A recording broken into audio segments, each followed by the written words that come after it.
사우디 문제를 한번 이야기해 보도록 하겠습니다. 사우디가 드론과 혹은 미사일의 공격을 받았다. 그래서 하루에 원유 생산량이 크게 타격을 받았다. 자, 이 문제를 가지고 우리가 바라보는 관전 포인트는 첫 번째는 과연 이 정유시설이 복구되는데 얼만큼의 시간이 걸리느냐. 그리고 두 번째는 이 정유시설의 복구 시간과는 다른 별개의 문제로 미국과 이란의 이 긴장감이 과연 어떻게 전개될 것이냐. 이 두 가지의 관전 포인트가 지금 시장을 지배하고 있습니다. 영국 파이낸셜 타임즈에서는요, 이 사우디 정유시설이 복귀해서 정상화 가동이 될 때까지 몇 달이 소요될 것이다 라고 주장을 했고요. 아람코에서는 즉 이 사우디 정유시설 관계자는 몇 주 정도 걸릴 건데 라고 얘기를 했습니다. 자, 골드만삭스에서 재미있는 시나리오를 냈는데요. 만약에 1주 내에 정유시설이 복귀가 된다. 그랬을 때 유가는 배럴당 한 3에서 5달러 정도 상승할 것이다. 만약에 복구 시간이 2주에서 6주 정도 기간이 걸릴 것이다. 즉 6주면은 한 달 반 정도죠. 맥시멈으로 한 달 반 정도 걸린다면 유가는 5에서 14달러까지 올라갈 수 있다.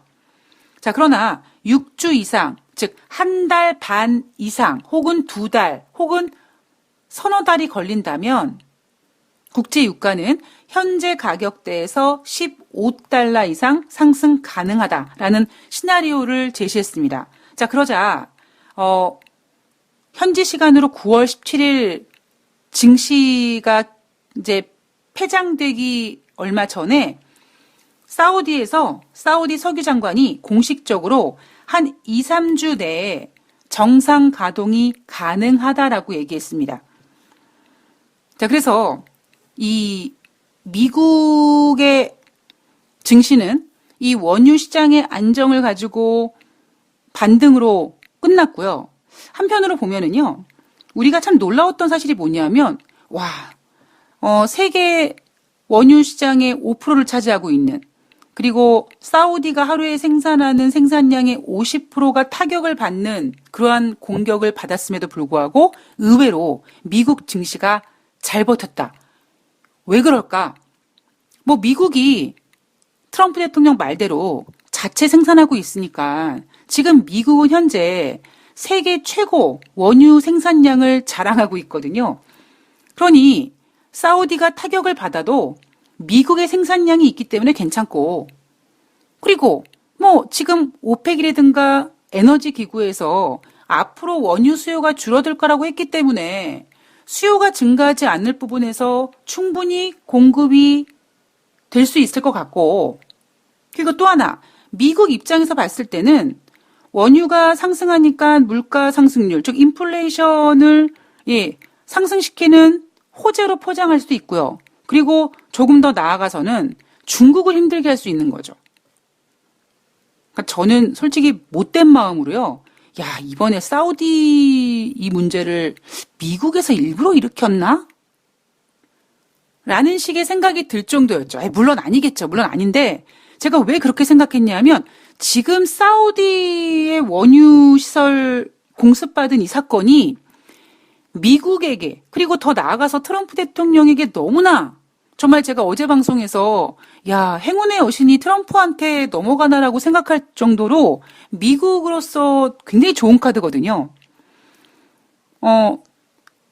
제일 좋은 거는 원유 가격이 상승하면 중국은 겁나게 힘들 거고 미국은 괜찮고, 그죠? 원유 가격 상승하는데 미국이 많이 생산하니까 미국은 돈 버는 거고, 원유 수급에 대해서 문제 없고, 원유 가격 올라갔으니 물가 상승 회복해서 경제 좋아질 수 있고, 여기에다가 트럼프 대통령 입장으로는 이란과 한번 붙고 싶은데 명분 주어졌고, 거기다가 굳이 싸우지 않아도 나 이란에다가 장전했다잉? 이러면 아이고 증시가 휘청해서 연준이 아이고 무서워 금리 인하해야지, 이렇게 쓸 카드가 되게 많았거든요. 그래서 이번에 사우디 문제 요거 응? 뭐 냄새가 난다. 뭐 오랜만에 음모론을 한번 제시해 본다면 그런 생각까지 할 수 있을 정도로 이번에 사우디 원유 시설 파괴가 예, 미국으로서는 굉장히 좋은 카드였습니다. 자, 그런데 일단은 사우디 원유 시설이 이제 복구되고 회복되고 그 문제는 어찌 보면 유가와 관련된 문제라면 이제 남아있는 과제가 뭐냐면 과연 이번 그 사우디 원유 시설 공습이 미국으로 하여금 얼만큼 정당성을 부여시켜 주느냐. 자, 트럼프 대통령은 싸우지는 않을 건데 안 싸우지도 않을 거야. 뭐 이런 지금 자세를 취하고 있거든요. 자, 그런데 당장 이란이 이번에 유엔 총회에서 트럼프 대통령이 이란 루하니 대통령을 만날 수 있다라는 전제에 대해서 이란에서는 어떠한 급도, 그러니까 즉 고위급이든 실무급이든 대통령급이든 미국과 협상하는 일은 없을 것이다라고 강경 발언을 했습니다. 자, 여기에 트럼프 대통령도 9월 17일 뉴욕 주식시장 마감쯤 됐을 때 유엔에서 나 이란 대통령 안 만날 건데? 만날 필요 없는데? 만날 생각 안 하고 있는데? 뭐 이런 메시지를 전달했습니다. 이란 소행은 확실해 보이긴 하나 트럼프 대통령은 아직은 신중합니다. 문제는 뭐냐면 독일과 영국도 사우디 정유시설이 공격받은 거는 규탄하지만 아직까지 가해자가 명확하지 않다라는 부분에 있어서 전쟁은 좀 신중해야 된다라는 자세를 취하고 있고요. 어찌 보면 한편으로 트럼프 대통령은 한번 좀 보자. 조금만 더 참아보자라고 생각했을 겁니다. 그리고 무엇보다 미쓰리 생각은 사람이 다치지 않았기 때문에 미국 쪽에 어떤 동맹국이라든가 만약에 동맹국의 뭐 영국이라든가 뭐 이렇게 사우디에 관련된 사람들이 죽거나 이러면 트럼프 대통령이 우리 동맹국이 피해를 입었어 이럴 수 있지만 무엇보다 사람의 목숨이 다쳐야지만 미국이 이란에 뭔가 한 방 쏠 수 있는 명분이 제대로 주어질 거기 때문에 아직 이 카드에 대해서는 사실 좀 변동의 의지가 있습니다. 특히 트럼프 대통령이 지금 이란과 붙을 것 같아, 뭐 장전 준비되어 있다 이런 거는 제가 봤을 때는 어쩌면 연준을 압박하는 발언이라고 생각을 하고 있기 때문에 이란과의 문제는 조금 더 좀 냉정하게 봐야 되지 않을까, 뭐 그런 생각을 가지고 있습니다. 자, 지금부터 개인적으로 미쓰리는 지금 시장이 잘 안 보여서 한번 초심을 가지고 다시 한번 시간을 돌이켜서 한번 정리해보는 시간으로. 글쎄, 여러분들께서는 지금 시장이 잘 보이실지 모르겠습니다만 저는 사실 잘 안 보입니다. 자, 제일 먼저 우리가 뭘 체크를 해야 되냐면 최근 들어서 증시가 왜 상승했을까요? 아니, 얼마 전까지만 해도 하다못해 8월 말경만 보더라도요. 당장 대부분 증권사들이 9월 달에 1900포인트는 그냥 기본적으로 깨고 들어가는 거로 코스피 예상 밴드를 잡을 정도로 분위기가 험악했었습니다. 자, 그런데 갑자기 지금 9월 달 들어와서 분위기가 완전히 상승반전으로 돌아섰고요. 정말 이제는 2100이 아직까지는 손에 잡히진 않아요. 아마 언제 정도? 한 2080 정도 되면, 모르겠습니다만, 아직까지는 한 5, 6분 능선에 와 있는 거죠. 갑자기 이렇게 분위기가 바뀌었습니다. 지금 벌써 뭐 내년도에 증시가 좋을 거다 이런 전망이 막 쏟아지고 있습니다. 이렇게 갑자기 채 한 달도 안 된 시간 동안에 이렇게 시장의 시각이 바뀐 이유가 뭘까? 우선 첫 번째는 미국과 중국의 무역 협상이 진전을 이루고 있다는 점. 그죠? 원래는 9월 달에 고위급 정상이 예정되어 있었죠. 그래서 8월 달에 이 고위급 협상을 하냐 마냐 그 얘기가 갑론을박이었습니다. 그러다가 지금 현재로서는 뭐 9월 달에는 실무 협상만 하고 고위급 협상은 10월 달에 워싱턴에서 한다. 이게 지금 진행 중이죠. 그리고 그 협상의 전제 조건에는 중국이 미국의 콩과 농산물을 구매해 주기로 했고요. 그리고 미국은 중국의 관세를 10월 1일부터 2,500억 달러 중국산 관세를 30% 인상하는 거를 10월 15일까지 2주 동안 연기해준다라는 전제가 붙었습니다. 또 하나, 최근 증시가 상승한 이유가 뭡니까? 7월 달에 연준이 금리를 인하했는데 8월 달에 미국의 경기 지표가 안 좋았거든요. 거기다가 9월 달 초에 제조 PMI 지표가 50 이하로 하회했고 고용 지표도 안 좋았기 때문에 7월 달 금리 인하에 이어서 9월 달에도 기본적으로 25bp는 인하하고 들어갈 거다라는 분위기가 대세였죠. 그래서 증시 분위기가 지금 한 달도 안 된 상태에서 이렇게 바뀌었습니다. 제가 요즘 가장 많이 드는 생각이 뭐냐면, 우리가 옛날에는 뭐 증시가 어떤 한 랠리를 거치려면 뭐 30년이 걸리고 20년이 걸리고 10년이 걸리고 이렇게 점점점 랠리가 빨라진다고 했잖아요. 근데 요즘에는 정말 점점 더 빨라지고 있어서 어쩌면 상반기 전망, 하반기 전망 이렇게 1년을 둘로 나눠서 6개월씩 전망하는 것 자체가 무의미할 정도로 한 달 만에 이렇게 분위기가 바뀔 수 있다는 점이 아마 증시를 예측하는 많은 전문가분들을 좀 힘들게 하는 부분이 아닐까 싶습니다. 자, 특히 9월 초에 경기 지표가 안 좋아서 연준이 금리를 25pp 인하할 거다라는 것이 선반영돼서 증시가 회복을 보이고 있는데, 그러니까 그때까지만 해도 연준의 금리 인하 기대감으로 증시가 상승했는데 어느 순간부터는 미국 경제 지표 좋네. 그러면 연준이 금리를 인하 안 할 수도 있겠네. 뭐 이런 분위기. 거기에 그런 분위기가 형성되다 보니까 트럼프 대통령은 자꾸 연준을 압박하게 되죠. 어이 연준 제로 금리에 마이너스 금리에 ECB도 저러는데 너 뭐 하고 있냐? 지금 사우디가 저러고 있어서 유가가 급등하고 있는데 연준 너 뭐 하고 있냐? 이런 식으로 계속 연준을 압박하고 있습니다. 자, 이번 주 같은 경우는요, 사우디가 공습을 받아서 유가 상승이 보였고요. 그러니까 생산량 타격으로 인해서. 자, 펜스 부통령이 모든 증거를 평가하고 지금 동맹국가 협의 중이다. 트럼프가 수일 내에 최선의 행동방침을 결정할 것이다. 이 이야기가 9월 17일 뉴욕 증시 장중에 나왔거든요.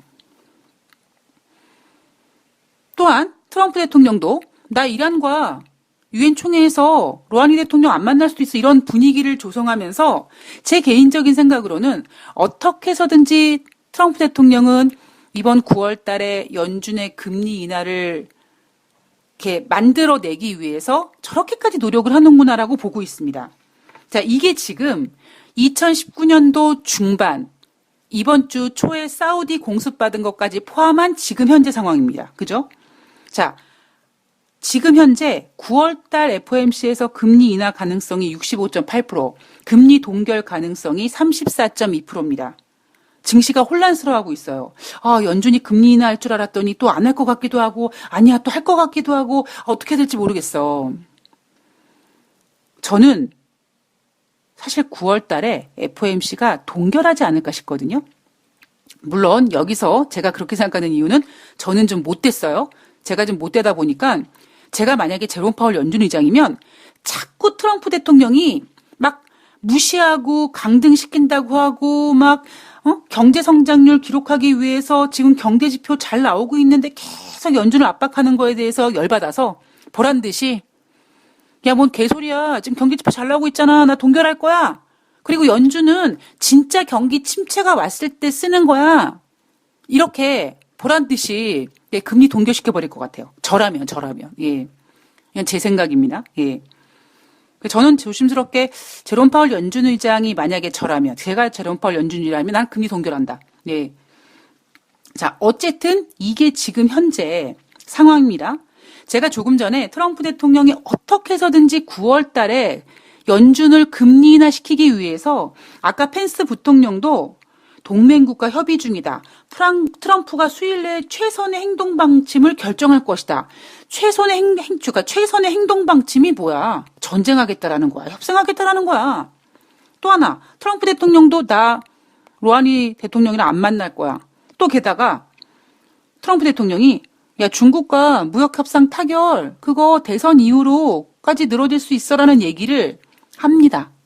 그러니까 제가 트럼프 대통령이 이러한 발언을 하는 이유는 연준이 금리를 인하하게끔, 트럼프 대통령 입장에서 봤을 때는 제롬 파월 연준 의장이 금리를 결정하기 전에, 그래, 혹시 트럼프 대통령 제가 저놈이 이란이랑 싸울 수 있고 중국 무역 협상이 길어질 수도 있고, 그러니까 안 되겠다. 선반영, 그러니까 미리 예방적 금리 인하가 필요하겠다라고 해서 금리를 인하시키기 위해서 자꾸만 9월 17일 장 막판에 펜스 부통령이든 트럼프 대통령이 중국과 무역 협상 딜레이 될 수 있고 이란 루하니 대통령과 안 만날 거고 최선의 행동 방침 결정할 거고 이런 식으로 불안감을 조성했거든요.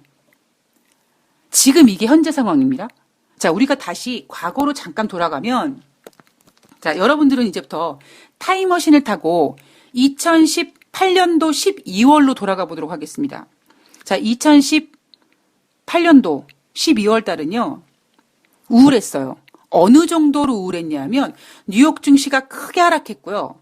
그리고 사상 처음 가장 우울한 크리스마스 이브일을 맞았습니다. 뉴욕 증시는 크리스마스 이브 때 열리거든요. 근데 크리스마스 이브 날 주가가 하락해서 끝났어요. 자, 왜 12월 달에 뉴욕 증시가 그렇게 크게 하락했을까? 연준이 너무나 강력하게 금리 인상을 해댔기 때문에. 그죠?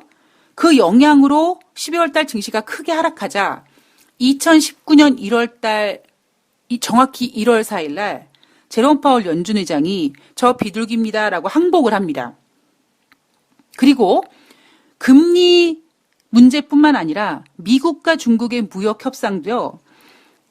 작년 11월 달 G20 정상회담 아르헨티나 편에서 90일 동안 휴전을 얻어냈기 때문에 한 2월 말 정도까지 미국과 중국은 휴전에 들어갑니다. 자, 그래서 증시는요.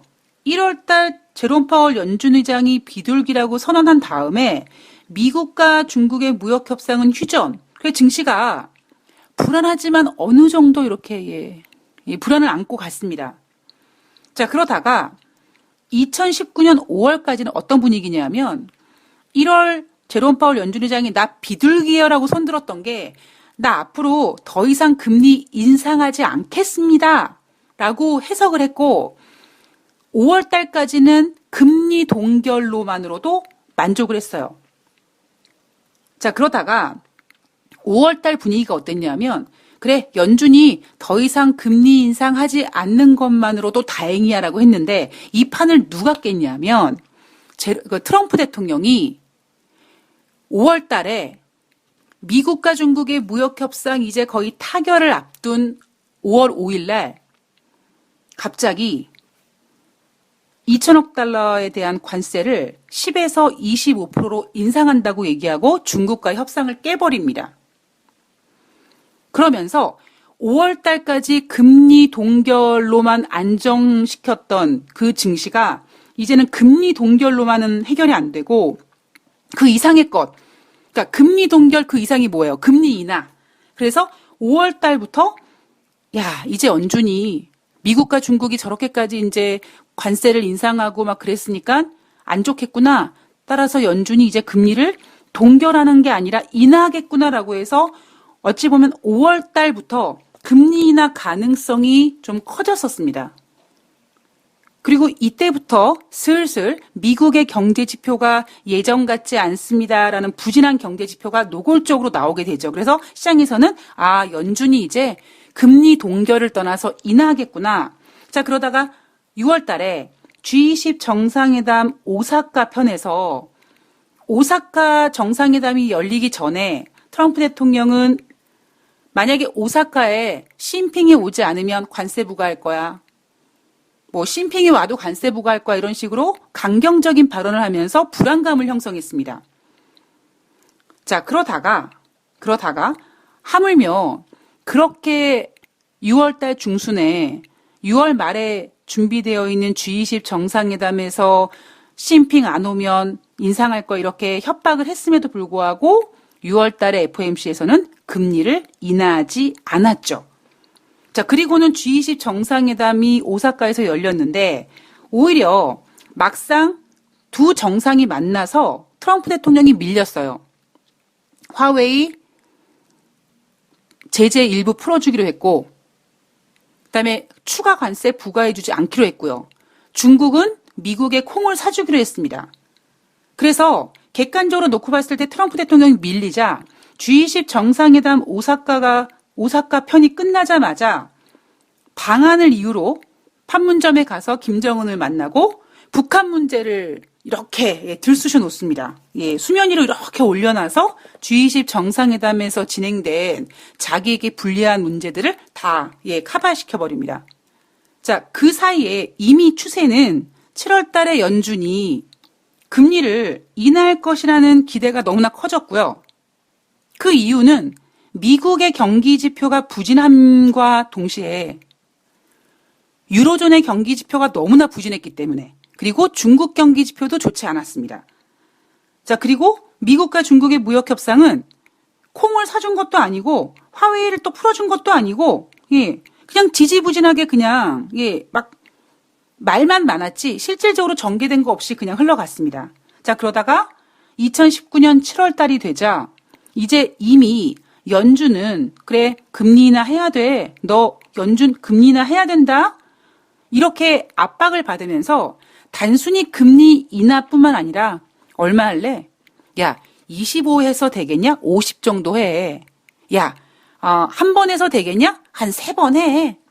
2번 세게 해. 이런 식으로 더를 요구하게 됐죠. 자, 그런데 그렇게 한 달 동안 연준이 금리를 얼만큼 인하하느냐, 50 하느냐, 25 하느냐, 이걸로 갑론을박이 왔다 갔다 하다 결국 7월 말에 연준은 25bp 인하합니다. 증시는 뭐예요? 시큰둥하죠. 내가 25bp 금리 인하 기다리려고 7월 한 달 동안 그렇게 힘 뺐나, 자괴감 들고 괴로워, 이런 상황이었습니다. 그리고 미국과 중국의 무역 협상은 그때까지만 해도 9월 달에 만나자라는 기대감을 가지고 있었고요. 자, 그러다가 그게 7월 달까지 분위기였는데, 자, 8월 달이 되자 트럼프 대통령이 또 한 방 날립니다. 왜 날렸을까요?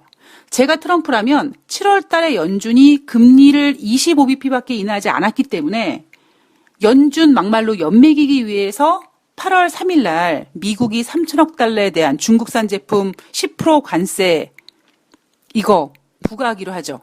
9월 1일부터 또 나머지 소비재는 미국 소비자들의 충격을 피하기 위해서 12월 15일부터 자, 8월 3일 날 미국이 중국에게 갖다 관세를 부과하고 그리고 그 사이에 소비재를 12월 15일로 이렇게 연기하고 그런 과정 속에서 8월 23일 날 이번엔 중국이 750억 달러에 대해서 5% 혹은 10% 관세를 부과합니다. 그리고 새롭게 미국산 유가에 관세를 부과한다든가 콩에 관세를 부과하는 전략을 내놓습니다. 그게 8월 달 모습이었어요.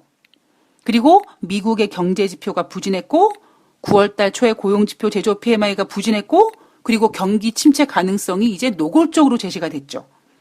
자, 그러자 지금 9월 달에 분위기가 확 바뀌어버린 거예요. 이미 7월 달에 금리 인하했고 또 할 거고 경기 부양될 거고 그러자 미국 국민들이 먼저 지갑을 열고 지갑을 열다 보니 지출이 늘어나고 소매 판매가 좋게 나오고 소매 업체들 기업 실적이 좋을 거라고 얘기하고 거기에다가 9월 달에 실무진이 협상하고 10월 달에 워싱턴에서 고위급 협상하는 거 ING. 그렇게 시장은 지금 고고싱 하다가 갑자기 9월 중순에 지금 사우디 공급 사태가 발생이 됐습니다. 이 사우디 사태도 어찌 보면 미국에게 유리한 어떤 방향이 돼버린 거죠. 자, 지금 숙제가 뭡니까, 여러분? 이번에 연준이 금리를 인하할까? 이거겠죠. 자, 이게 여러분, 올해 지금 현재 9월 달까지 흐름입니다. 제가, 좀 약간, 좀 정신없이 정리를 해드리는지 모르겠는데, 여러분께서 한번 눈을 감고 이렇게 쭉 그림을 그려보시면, 아, 맞아. 1월 달에 그랬지. 3월 달에 그랬지. 5월 달에 그랬지. 7월 달에 그래. 한번 그림을 그려보시면, 저는 이런 답이 나올 것 같아요. 과연 나는 시장의 참여자로서 올 한 해 동안 뭐에 휘둘렸고, 뭐가 메인이었고, 그러니까 그 메인이 미국과 중국의 무역 협상이고 연준의 금리 인하였다면 그 두 가지가 과연 어떻게 영향을 끼쳤는지에 대한 어떤 정리가 나올 것 같아요. 작년 같은 경우에는요, 2018년도는 관전 포인트가 뭐였습니까? 관건이 뭐였습니까? 미국의 금리 인상과 미국과 중국의 무역 협상이었고, 2019년도는 미국의 금리 인하와 미국과 중국의 무역 협상입니다. 그리고 작년의 관건은 미국이 얼만큼 중국을 힘들게 하냐고, 어쩌면 지금 관건은 중국이 얼만큼 버티고 상대적으로 미국이 얼만큼 밀리느냐의 관계가 약간 차이점이 있는 거죠. 자, 지금 시점에서 청취자님께서 저에게 트럼프 대통령 재선이 가능할까요? 그러니까 아직까지 미쓰리는 트럼프 대통령 재선이 어렵다고 생각하시냐? 자, 그 얘기는 뭐냐면 저에게 그렇게 질문해 주신 최부자 넷째 아들님께서는 미쓰리는 트럼프 대통령 재선이 안 될 거라고 생각했는데 지금 분위기로 봐서 될 가능성이 있지 않습니까? 약간 이런 의향으로 저한테 물어보신 게 아닌가 싶거든요. 저는 대통령 선거를 이렇게 보고 있습니다. 미국 대통령 선거 같은 경우에는요. 맨 처음에 2008년도 8월 달, 사실 그때는요, 저는 아무 정신이 없었습니다. 제 문제가 터져가지고. 근데 그때, 제가 제 문제가 터져서 힘들어할 때, 그리고 미국은 금융위기가 막 터지려고 하는 그때, 민주당에서는 첫 번째 흑인 대통령 후보, 오바마가, 올라옵니다. 그죠? 자, 힐러리와 부딪힙니다. 힐러리와 경선에서 부딪혔죠. 저는, 그때는 사실 제가 2008년도 8월 달에는 아무 생각이 없었는데 나중에 이렇게 시간이 지나면서 다시 그때 2008년도 미국의 경선을 보면서 생각드는 게 뭐냐면 미국이 참 보수적인 나라구나. 제 남자친구도 미국에서 이제 10년 넘게 살고 있지만 남자친구가 그런 얘기를 하더라고요. 처음에 미국에 가면 진짜 자유롭다. 뭐 정말 어떤 기회가 주어지는 나라구나 이렇게 생각을 했었대요. 그런데 미국에서 막상 살다 보니까 그냥 사람 사는 게 똑같고 이렇게 보수적인 사람들이 없고 막 그런 얘기를 하더라고요. 마치 그것처럼 대한민국에서 물론 뭐 여러 가지 문제가 있었습니다만 어쨌든 대한민국에서도 여자 대통령이 나왔는데 미국 2008년도 민주당의 경선을 보면 힐러리와 오바마 그랬을 때 미국 국민들이 흑인도 싫어하지만 여자 대통령이 될 바에는 흑인을 뽑자. 정말 이 정도로 보수적이구나라는 생각을 한번 했었습니다. 전 개인적으로. 그리고 그렇게 오바마가 후보로 당선되고 이제 존 맥케인과 대선에서 붙어서 대통령 당선이 된 거죠. 그때가 2008년도 11월이었잖아요. 그러면 그때가 언제였냐? 금융위기 직후였습니다. 그리고 그때 미국 국민들은 뭔가 자기들이 쌓아 올렸던 그런 것들이 무너진 거죠. 그랬을 때 뭔가 미국의 변화가 필요하다고 느꼈고 그러한 변화의 필요성은 물론 오바마 대통령이 국민들에게 그 대선 과정에서 정말 꿈과 희망을 심어주는 그런 연설들도 있었습니다만 미국 국민들 입장에서 봤을 때 이제 미국이 변화해야 되겠구나. 이렇게는 안 되겠구나. 그런 변화의 의식을 변화의 어떤 긴장감을 느꼈고 그런 긴장감이 어찌 보면 오바마 대통령 뽑아야겠다. 이런 분위기로 오바마 대통령 당선이 됐습니다. 그러다가 이제 재선이 되면서 오바마 대통령은 롬니와 붙었습니다.